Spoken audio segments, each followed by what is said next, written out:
ତାଙ୍କ ଗୋଷ୍ଠୀ ଗୁନିଆ ଚେକ୍ କରିଦେ ଶୁଣିବନି କି? ପାଟି ଚୁପ ହଁ କଣ ଚୁପ୍ କରିବି? ଯା ଯା ବାବା। ହେ କାଇଁ ତାକୁ ଆଣୁଥିଲ ସେଇଠି ଗୋଟେ ମଶାଣିରେ ଶୁଆଇ ଦେଲାନି। ମୁଁ କଣ ସବ ମତେ ମଶାଣିରେ ଶୁଆଇକି ଆଇଥାନ୍ତି? ଧୂଆଁ ସାହୁ ଏବେ ବି ବଞ୍ଚିଛି, ନିଜ ଗୋଡରେ ଠିଆ ହେଇଛି ମୁଁ। ହଁ ବଞ୍ଚିକି କଣଟା ଓଲଟେଇ ଦଉଛୁ ଯେ, ଯାଉନୁ ମରିଯିବୁ। ଆଲେ ହେଇ ମୁଁ ମଲେ ତୁ ଆଉ ନିପିସ ଟିକେ ସୁନ୍ଦର ନାଇବୁ, ତୁ ଧଳା ଶାଢୀ ପିନ୍ଧିବୁ, ଆଲେ ତୁ ରାଣ୍ଡ ହେଇଯିବୁ। ଆରେ ରାଣ୍ଡ ହେଇଗଲେ ଆହୁରି ଭଲ।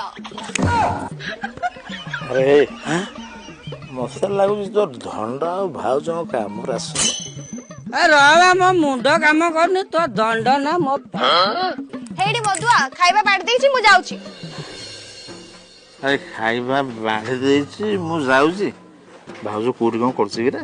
ଏ ଭାଉଜ ଯୋଉ ସିଲେଇ ଶିଖିବାକୁ ଯାଉଛି ମ, ଏ ଯୋଉ ଡାଫୁଣ ଫୁଟେଇକିରି ଖାଲି ସିଁ ପକଉଛି।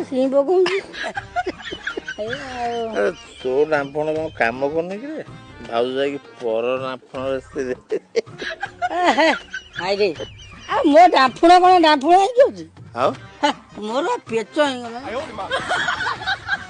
ହଉ ତୁ ଯା ସେପଟେ ମୋ ମାଇକିନା ମତେ ଖୋଜୁଥିବୁ। ହଁ